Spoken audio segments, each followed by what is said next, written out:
Bila shaka mtazamaji, wanasema mbiu ya mgambo ikilia jua kuna jambo. Imewadia saa 1 kamili, dakika 2 imebaki kabla ya saa 1 saa za Afrika Mashariki. Matangazo haya tukiwa tunapeperusha moja kwa moja kutoka hapa katika jiji la Nairobi. Mimi ni mtangazaji wako Paul Kirobi, mfasiri kwa lugha ya ishara anafahamika kama Catherine Simaloe. Tuna mengi tu ambayo tumekuandalia ikiwemo taarifa za siasa, lakini kwanza kabisa kabla sijaanza kukupasha, wacha tupate vidokezo.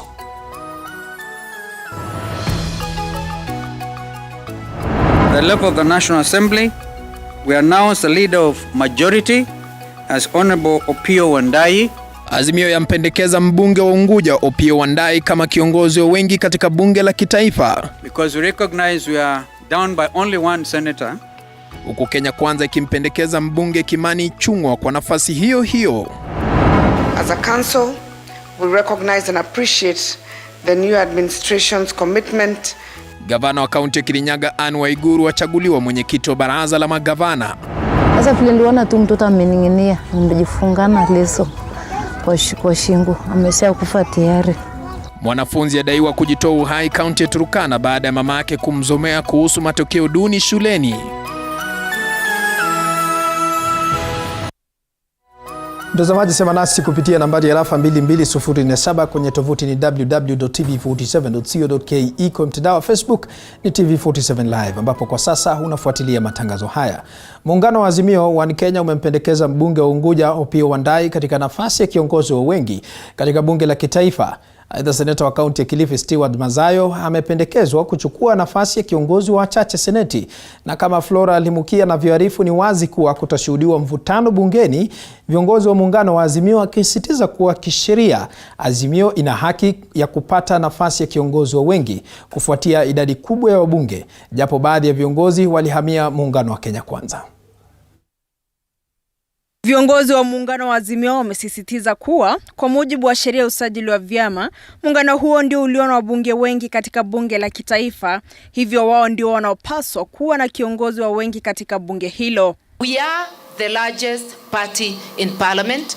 We therefore deserve to have the majority leader and the majority whip. Na baada ya mazungumzo ya siku mbili, muungano wa Azimio umempendekeza mbunge wa Unguja Upeo Wa TV47 kama kiongozi wa wengi katika bunge la kitaifa, na naibu wake akiwa mbunge wa Kadhiani Robert Mbui. Vile mbunge wa Suna East Junet Mohamed kuwa kiranja wa wengi bungeni, na Sabina Chege akiwa naibu wake. At the level of the National Assembly, we announce the leader of majority as Honorable Upeo Wa TV47. We announce Deputy Leader of Majority, Honorable Robert Mbui, the Chief Whip, Honorable Junet Mohamed, Deputy Chief Minority Whip, Honorable Sabina Chege. Katika seneti, seneta wa Kilifi Stewart Mazayo amependekezwa kuchukua wadhifa wa kiongozi wa wachache, naibu wake akiwa ni seneta wa Kitui Enoch Wambua. Azimio One Kenya vile imempendekeza seneta wa kaunti Isiolo Fatuma Dulo kuchukua wadhifa wa kiranja wa wachache seneti, huku naibu wake akiwa seneta wa Nairobi Edwin Sifuna. Because we recognize we are down by only one senator, the leader of minority as Honorable Stewart Mazayo, senator for Kilifi, and deputy leader of minority Honorable Enoch Wambua. Chief minority whip Honorable Fatuma Dulo, senator for Isiolo, and the deputy chief minority whip Honorable Edwin Sifuna. Maamuzi haya yamefikiwa baada ya mzozo ulioshuhudiwa katika mrengo huo, huku chama cha ODM kikitaka kuchukua wadhifa wa kiongozi wa wengi katika bunge kwa sababu wao ndio walio na wabunge wengi katika muungano huo. Kinara wake Raila Odinga amewataka wabunge wa Azimio kushirikiana ndiposa wapate viongozi wa wengi na nafasi za uongozi katika kamati mbalimbali bungeni. Don't be greedy over positions, because that is where it starts. People now begin to suspect each other. Oh, I wanted this and that. It can only go to one person at a time. So if you do not bond and become united, you are going to be ruled throughout the life of this parliament. Hata hivyo, viongozi wa Azimio One Kenya wana kibarua kigumu kufuatia hatua ya baadhi ya viongozi kugura muungano huo na kuhamia Kenya Kwanza. Kwa mujibu wa sheria, Azimio ndio muungano ulio na wabunge wengi. Flora Limukia, TV47. Asante sana Flora Limuki kwa kwanza na taarifa hiyo. Viongozi wa muungano wa Kenya Kwanza wamempendekeza mbunge wa Kikuyu Kimani Ichung'wah kama kiongozi wa wengi katika bunge la kitaifa, huku seneta wa kaunti ya Kericho Aaron Cheruiyot akipendekezwa kuchukua wadhifa huo katika seneti. Na kama anavyotuarifu Lucky Heriano, Rais William Ruto ambaye ni kinara wa Kenya Kwanza ametaka viongozi wanaoegemea mrengo wa Kenya Kwanza kuwajibika bungeni kuhakikisha huduma zinamfikia mwananchi. Ni katika mkutano uliowaleta pamoja viongozi wa Kenya Kwanza eneo la Naivasha kaunti ya Nakuru, ikiwa siku ya pili kwa viongozi wa muungano huo, lengo kuu ikiwa ni mikakati ya kuwachagua viongozi watakaowakilisha katika bunge la kitaifa na seneti mtawalia. Kenya Kwanza baada ya kuvuna pakubwa katika bunge la kitaifa na lile la Senate, kinara wa Ford Kenya Moses Wetangula kuchaguliwa kama spika wa bunge la kitaifa na Amason Kingi kuchaguliwa spika wa seneti mtawalia, sasa muungano huo umeorodhesha wale watakaoongoza katika mabunge hayo mawili. Now, the other things like katika bunge la kitaifa, Kimani Ichung'wah mbunge wa Kikuyu amependekezwa kiongozi walio wengi, naibu wake akiwa Owen Baya mbunge kutoka eneo bunge la Kilifi Kaskazini. Upande wa viranja katika bunge hilo la kitaifa litaongozwa na kiranja mkuu mbunge wa Mgirago Kusini Silvana Sosoro, naibu wake akiwa Naomi Wako mwakilishi wa kike kaunti ya Marsabit. Investment and fund. Katika bunge la Senate, muungano huu umempendekeza seneta wa Kericho Aaron Cheruiyot ambaye ni kiongozi walio wengi, naibu wake akiwa seneta wa kaunti ya Nakuru Tabitha Karanja. Seneta wa kaunti ya Kakamega Boni Halwale amependekezwa kama kiranja wa wengi, naibu wake akiwa Stephen Legwe, seneta wa kaunti ya Samburu.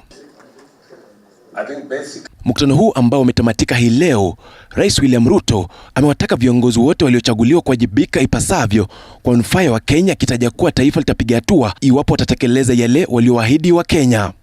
1 million Kenyans run the risk of being destitute because of illness. And that is why it is necessary for us to urgently reform the NHIF and roll out our universal health coverage plan, which we sold to the people of Kenya, and that is why they elected us. Request you to help us with a bit of regulation. Aidha, Ruto vilevile amesema kuwa sasa muungano Azimio la Umoja unafaa kukubali kusalia katika upinzani kutokana na idadi chache ya wawakilishi katika mabunge yote mawili ili kuikosoa serikali yake katika utendakazi wake. Leaders of the minority, because they are the minority. They just have to live with the reality that they are the minority. Let us not have an unnecessary contest as to which side is the majority. Since they lost the instruments of coercion, because the only way they had a semblance of numbers is when they could use the police and the DCI and the ESCC and the KRA and all these other institutions to intimidate and blackmail and threaten people. Since the people of Kenya stopped them from having those instruments, they have taken their place because freedom has come to Kenya. Nikiarifia TV47, naitwa Lucky Heriano. Na mtazamaji, na hayo yakijiri, viongozi kutoka muungano wa Azimio la Umoja wa Kenya wamemjibu Rais William Ruto wakisema kuwa hawataki kazi yoyote kutoka kwa serikali yake, wakisema tayari wako na kazi ya kuhakikisha serikali yake inawajibika. Hii ni baada ya rais hapo jana kudokeza kuwa hatowapea kazi yoyote serikalini na kuwataka kutekeleza majukumu yao kama upinzani. Cheptoboit na taarifa kamili.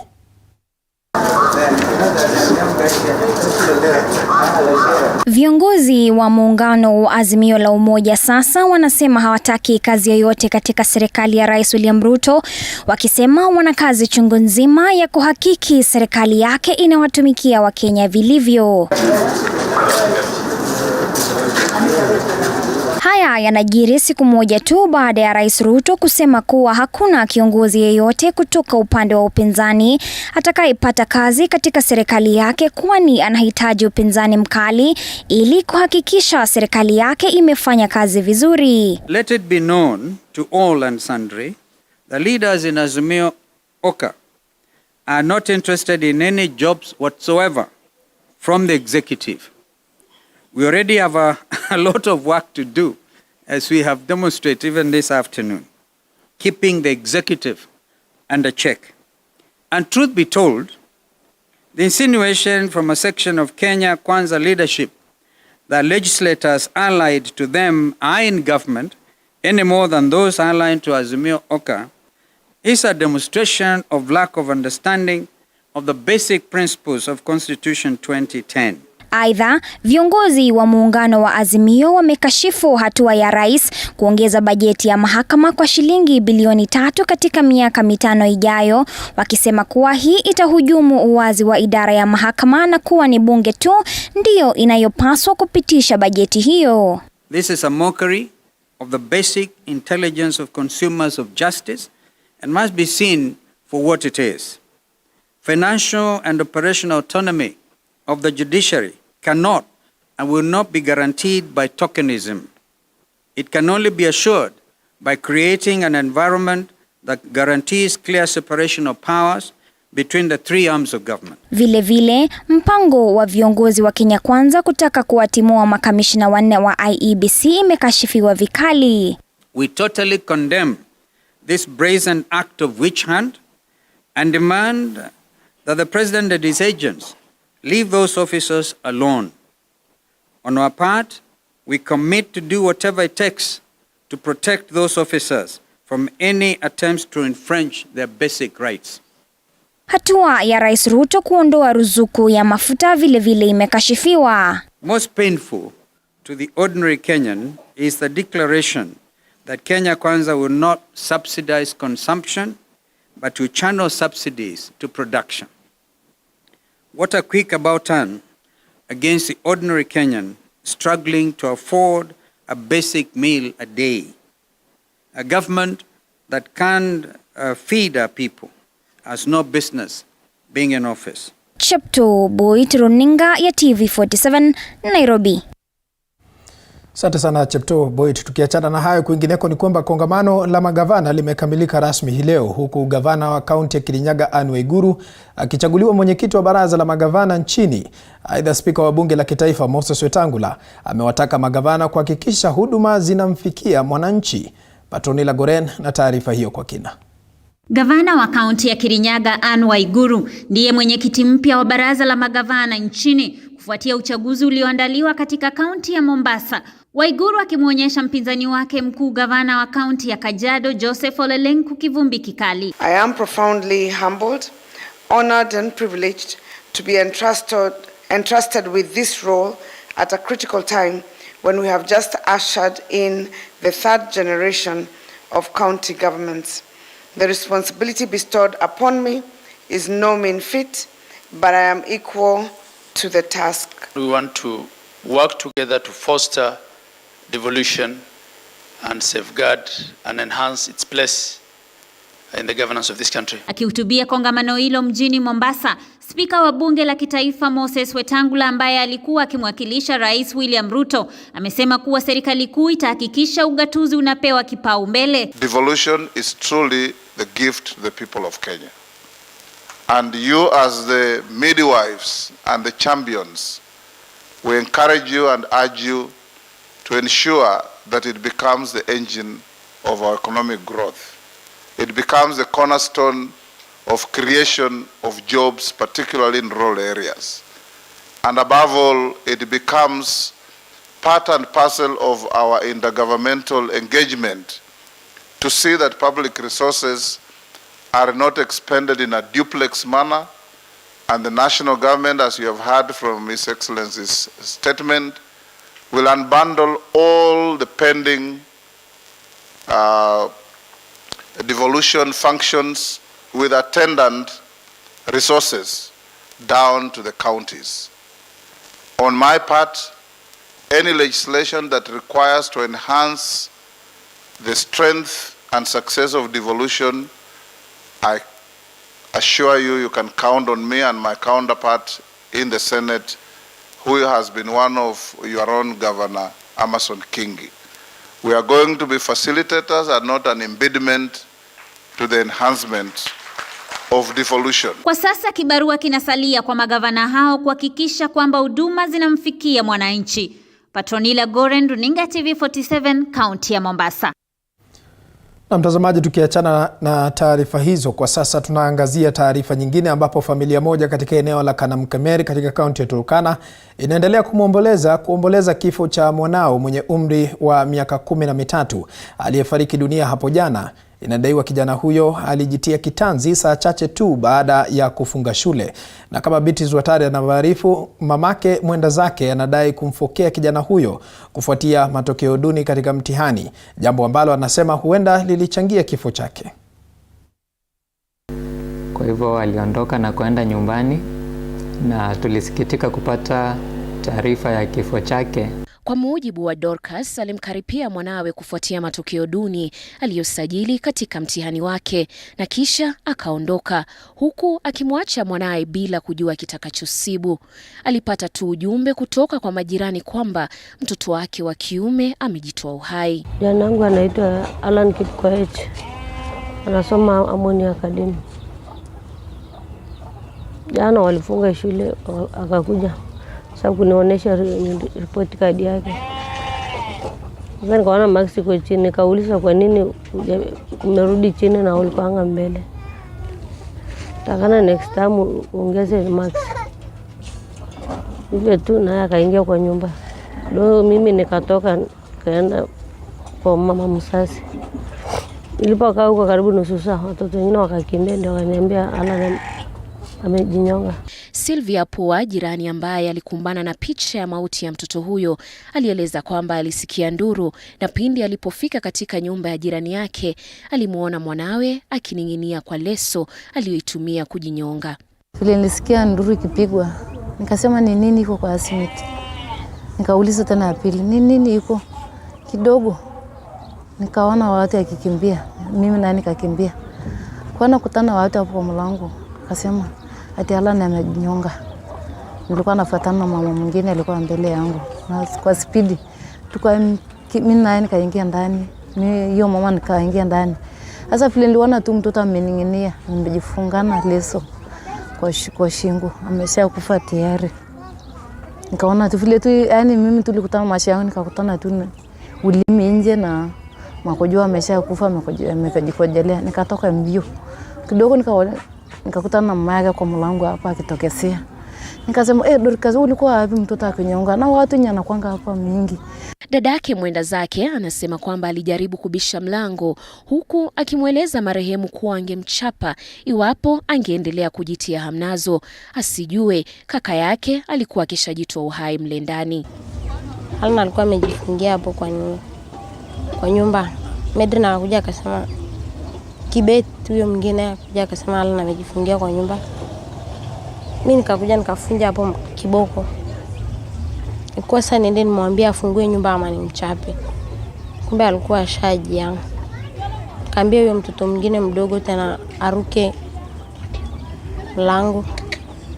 Akaruka, sasa venye aliruka akaingia kafungua, mimi ndo nilikuwa kwanza kuingia hapo hivyo. Ndio nikapata ameshajianga, ameshakufa. Kwa mujibu wa utafiti wa shirika la afya duniani WHO, watu 408 hufariki kwa kujitoa uhai nchini kila mwaka, na huenda takwimu hizo zikawa za juu kufuatia hatua ya baadhi ya jamii kutoripoti visa vya watu kujitoa uhai. Beatrice Watare, TV47.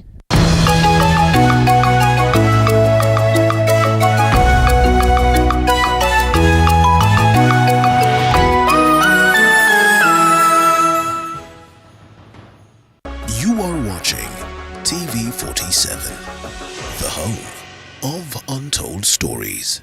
At Streisand School of Medical Health Science and Technology, we prepare the change makers of tomorrow by training them in theater technology, medical engineering, science laboratory and health records, applied biology, environmental health science, nutrition and dietetics, ICT, counseling psychology, and many more. Enroll with us today and take a certificate or diploma course. Visit our campuses in Juja, Nairobi West, Kisumu, and Homa Bay and get your career going. Usiyakubalie maumivu ya misuli kukatiza ratiba yako.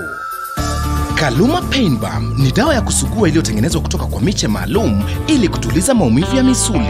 Kaluma Pain Balm. Maumivu yakizidi, pata ushauri wa daktari. Do you aspire to acquire knowledge and skills relevant to the job market and entrepreneurship? Join us at KIPS Technical College, one of the largest NEC examination centers in Kenya and the premier tertiary institution established and mandated to operate by TVET Authority. We lead when it comes to offering high-quality technical and professional training and bringing out the best in our students.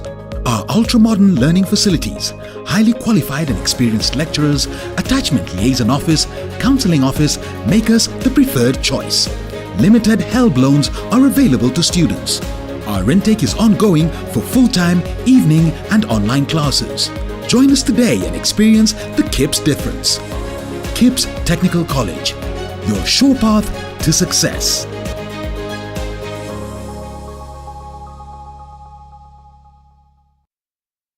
You're watching TV47, the home of untold stories.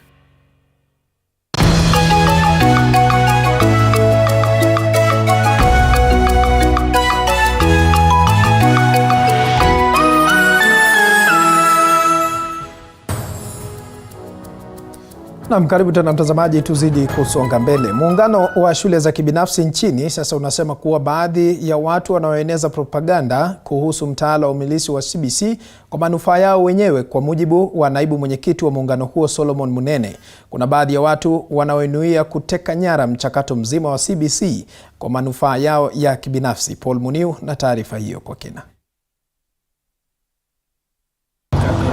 Muungano wa shule za kibinafsi nchini kupitia naibu mwenyekiti wake Solomon Munene sasa umesema kuwa baadhi ya watu na vikundi vinanuia kudhibiti na kuchukua mwongozo wa mtaala mpya wa umilisi CBC. Kwa mujibu wa Munene, makundi hayo yanaeneza propaganda kuhusu mtaala wa CBC kwa manufaa yao wenyewe. An aggressive campaign has been launched against CBC with a child watching helplessly. 3, that there is a vain attempt to mislead the public on the nature of the CBC curriculum and what CBC stands for. Munene amesema kuwa shule za kibinafsi zinaunga mkono mtaala huo wa CBC na zinajitolea kufanikisha juhudi za Wizara ya Elimu, akiwataka wanasiasa kukoma kushutumu mtaala wa umilisi CBC. Let us change our attitude. Spare CBC. Let us not politicize CBC. For the sake of our children, we plead with all politicians and other people, please let us not politicize CBC. Aidha, amebainisha kuwa shule za kibinafsi zinaunga mkono hatua ya rais kubuni jopo linaloangazia mtaala wa CBC pamoja na changamoto zinazokumba mtaala huo. Haya yanajiri wakati ambapo CBC imeendelea kuibua hisia mseto miongoni mwa wazazi na wanasiasa, ambapo wengine wanapinga mfumo huo huku wengine wakijitokeza kuunga mkono hatua ya rais kubuni jopo linaloangazia changamoto za CBC pamoja na utekelezaji wake. It's very expensive. Very expensive. Not only it is expensive to the school, expensive to the parent, expensive to the child themselves. Kwa sasa imekuwa shida kidogo kwa watu wa mashinani. Ukiwa town ni mzuri, lakini ukienda reserve maybe mwanafunzi anaambiwa alete vitu yenye mzazi hawezi ama mzazi haelewi. Mbunge wa Manyata Gitonga ameitaka serikali kufanyia ukaguzi mtaala huo na kuboresha kwa manufaa ya wanafunzi. I believe the future of education should be more practical. And I disagree with many people who are saying we scrub the CBC. Paul Muniu, runinga ya TV47. And we shall condemn that crocodile. Tukiachana na taarifa hiyo mtazamaji, kwa takriban miaka 17 sasa kaunti ya Baringo imeshuhudia utovu wa usalama kufuatia mashambulizi ya mara kwa mara kutoka kwa wezi wa mifugo. Ni mashambulizi yanayosababisha vifo vya watu na hata kusitisha shughuli za masomo. Mwanahabari wetu Elizabeth Atieno sasa anatupa simulizi la Paul Kipiemat aliyenusurika kifo mara 2 na amejaribu kuanza upya maisha yake, lakini kila mara wezi wa mifugo humrejesha nyuma. Katika kijiji cha Barkaren, kaunti ya Baringo, tunakutana na Paul Kipiemat anayesafisha boma lake. Kipyemat ni mmoja wa waathiriwa wa mashambulizi ya mara kwa mara katika kaunti ya Baringo yaliyoanza mwaka 2005 ambapo alimpoteza nduguye wa kwanza baada ya kupigwa risasi na wezi wa mifugo. Hiyo situation ilikuwa imekuwa worst kabisa. Ungeweza kwenda hata 100 meters kila dakika risasi kila mahali. Mwaka 2013 Kipyemat alihamia kijiji cha Kasiela katika juhudi za kutafuta amani. Aliweza kumiliki maelfu ya mifugo na biashara na hata kutajwa kama mmoja wa matajiri tajika katika kijiji hicho. Ila maisha yalichukua mkondo mpya aliponusurika kifo wakati wa uchaguzi wa Agosti mwaka huu baada ya hoteli yake kushambuliwa na kusababisha kifo cha watu 7. Hiyo siku ni siku yenye sitawahi sahau kwa maisha yangu, sababu ilikuwa inaelekea masaa ya saa 4 saa 5 hapo. So hao majangili wakawasili, wakaanza kutusingira kwa hiyo hoteli na watoto walikuwa wamejaa. So wale vendors wenye walikuwa wananiletea maziwa wakaanza kupigwa risasi, saa ile walikaribia karibu hoteli yangu. Wakaangushwa hapo mpaka hata na wengine wanakuja kuangukia kwa milango na mimi niko ndani ya nyumba. Saa ile milango ya 3 inakaribia ndio ifike yangu, nikaamua nikasema ile kifo nitakufa ndani na ile yenye nitakufa nje hakuna tofauti, nikaamua kuchomoka. So katika ile hali ya kuchomoka marisasi ndio hiyo wakanikimbisha mpaka tu ilikuwa kwa uwezo yake Mungu. Hiyo marisasi haikuweza kunipata. So hao wenzangu 7 wakaenda namna hiyo. Baada ya shambulizi hilo, Kipyemat na familia yake walilazimika kutafuta maskani katika kijiji cha Barkarena. Ila maisha yamekuwa magumu mno kwani wanalazimika kutegemea chakula cha msaada. Hali anayosema imewaathiri sana wanao waliozoea maisha ya utajiri. Sisi tulikuja tukasambaratika, watoto hata watoto wangu wenyewe hawakukuwa najua hata maneno ya kukula mboga ni nini. Tulikuwa na mali yetu, tulikuwa na kila kitu, watoto walikuwa nakunywa maziwa. Hiyo area, hiyo vitu mboga sisi tulikuwa nasikianga tu kama history. Kufikia sasa mashambulizi haya yamesababisha vifo vya watu zaidi ya 300 na wizi wa maelfu ya mifugo, huku wanakijiji kutoka vijiji vilivyoathirika kama Sinoni, Arbal, Kasiela na Kapindasum wakiachwa bila makao na masomo pia kuathirika. Elizabeth Atieno, TV 47.